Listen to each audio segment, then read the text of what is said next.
Bom dia a todos, excelente dia com sol, tá ótimo, quentinho, né? Bom, primeiro, perdão pela minha ausência, eu estou envolvido nos trabalhos políticos contra o comunismo e fui bloqueado no Facebook, fui bloqueado no YouTube, no Instagram, por ser uma plataforma nova, né, eles só retiraram algumas publicações verdadeiras minhas, mas no Facebook estou por 27 dias ainda de suspensão. Mas vamos ao que interessa. Dando continuidade ao 7º episódio dos nossos vídeos, onde eu falei do espírito obsessor, vamos entender o que é o espírito obsessor. Espírito obsessor era um humano que sofreu uma ação negativa ou se negativou por uma ação daquele humano que está sendo vítima do obsessor, ou através do próprio humano, ou dos pais dele, dos avós, dos tataravós ou dos ancestrais dele, tá? E ele morreu, desencarnou com aquele mental negativado. E que nem diz as escritas da Bíblia, é mais fácil um camelo passar num buraco de uma agulha do que um ser humano ir para o céu diretamente. Porque um pequeno ponto negativo no seu mental impede de ir para o que nós chamamos de céu, o paraíso, o Éden. Então vamos entender o espírito obsessor.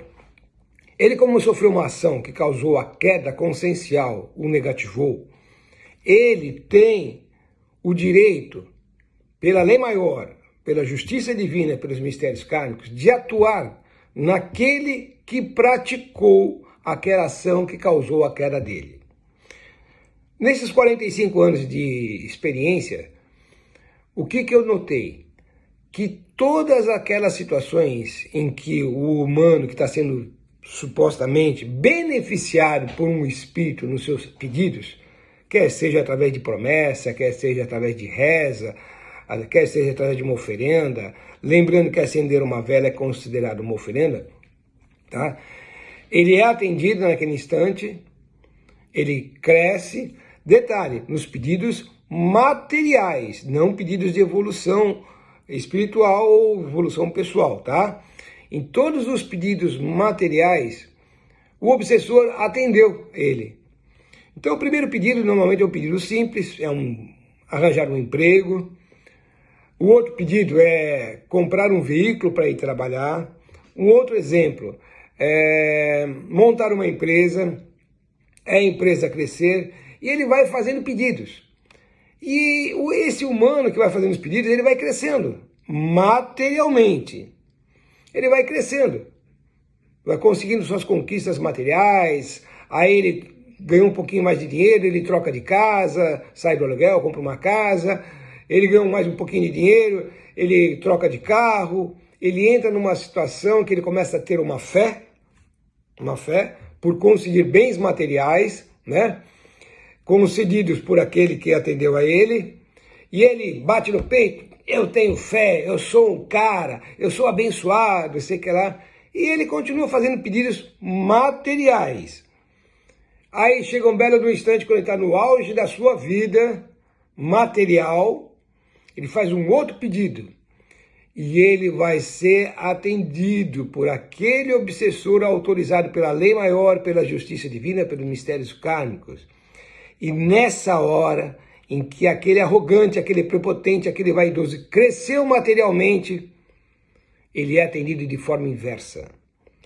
E ele perde tudo e mais um pouco do que ele conseguiu. E ainda, de bônus, um castigo de desarmonia familiar, desarmonia conjugal. Quando eu digo familiar, entenda pais e filhos. E aí a vida do cara vira um inferno. O objetivo nesse caso, do obsessor, é fazer com que ele se postre de joelhos e procure o motivo da sua queda. Então é muito comum, eu experienciei vários casos, logicamente não posso citar por questões de ética, em que pessoas do nada cresceram materialmente, adquiriram bens maravilhosamente confortáveis, e num pedido deles, de repente, perdeu tudo. Não estou falando só de uma pessoa não, hein? Eu vi isso em várias situações que eu atendi. E aí nessa hora começa a busca do porquê. Por que isso aconteceu comigo? Por que isso acontece comigo se eu consegui tudo que eu queria até hoje? Por que que isso me levou a essa bancarrota, a essa queda? Bom, primeiro fator, arrogância, prepotência, vaidade. Eu sou o cara, eu sou o fodão, vamos falar o termo popular, né? E aí nessa hora ele dá o direito, quando você falou isso, você se tornou negativo, e você dá o direito ao acesso ao obsessor a punir você por atos seus ou dos seus ancestrais, pai, mãe, avós, tataravós e assim por diante. Muitas vezes nós não queremos enxergar isso, ou não enxergamos, ou não vamos ao lugar certo que possa nos orientar sobre isso. E como sair dessa encrenca? Primeiro, pagando a sua conta. Lembrando que o obsessor, existe uma linhagem grande, obsediador, vampirizador, zombeteiro, embusteiro, né? Se não me engano, embusteiro é aquele que prepara uma armadilha para você cair, né? Vampirizador é aquele que chupa a sua energia, você não tem força para nada, né? Então vai depender muito da ação causada por você ou seus ancestrais nesses espíritos que hoje são obsessores, tá? Todos eles passaram pela carne e sofreram uma ação que os negativou.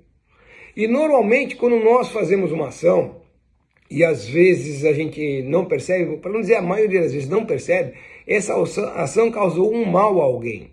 Eu lembro, por exemplo, no meu primeiro casamento, quando eu me separei, eu saí de casa, a ex-esposa atribuiu a morte sequencial. 2, 3 meses depois morreu o pai, depois 2, 3 meses morreu a mãe. E eles atribuem a mim a morte. Porque, na verdade, o que aconteceu? Eles entraram em depressão porque houve uma desgraça em família, que uma família que nunca houve uma separação, nunca houve um divórcio, né? E foram parar no polo negativo, cara. Aí eu te pergunto, que culpa tenho eu? Mas enquanto eu não tratar dessa situação em relação a eles, eu vou ter problemas. Parece que eu consegui resolver uma parte. E não é tão fácil, porque muitos deles estão naquele aspecto de obsessor vingador. Eu quero me vingar.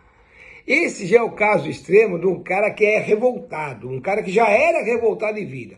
No caso do meu falecido sogro e sogra, eu acredito que não, porque eles eram religiosos, praticantes, eles eram devotos de Nossa Senhora da Salete, faziam seus trabalhos, faziam seus cultos todos os domingos, iam às missas e tal. Eu acredito que até que não, sinto eles hoje bem, tá? Hoje eu sinto eles bem, não acredito que venha alguma coisa do lado deles. Mas muitos que estão sofrendo a ação kármica de um obsessor não foram cuidar disso. E aí ficam cambaleando a vida inteira e pergunta: ah, meu Deus, por que isso acontece comigo? Porque sempre acontece comigo. Peraí, ele não olha os benefícios que ele já conquistou.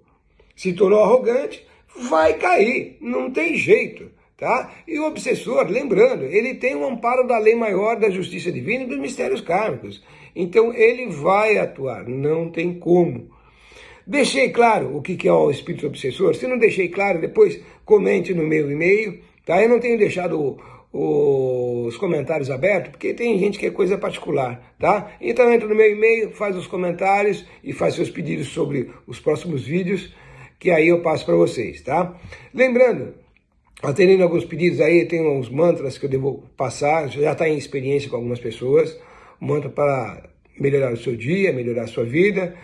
Tem a oração da cocriação, que é para anular algumas ações kármicas feitas por nós, ações que estamos sofrendo, também está nos vídeos.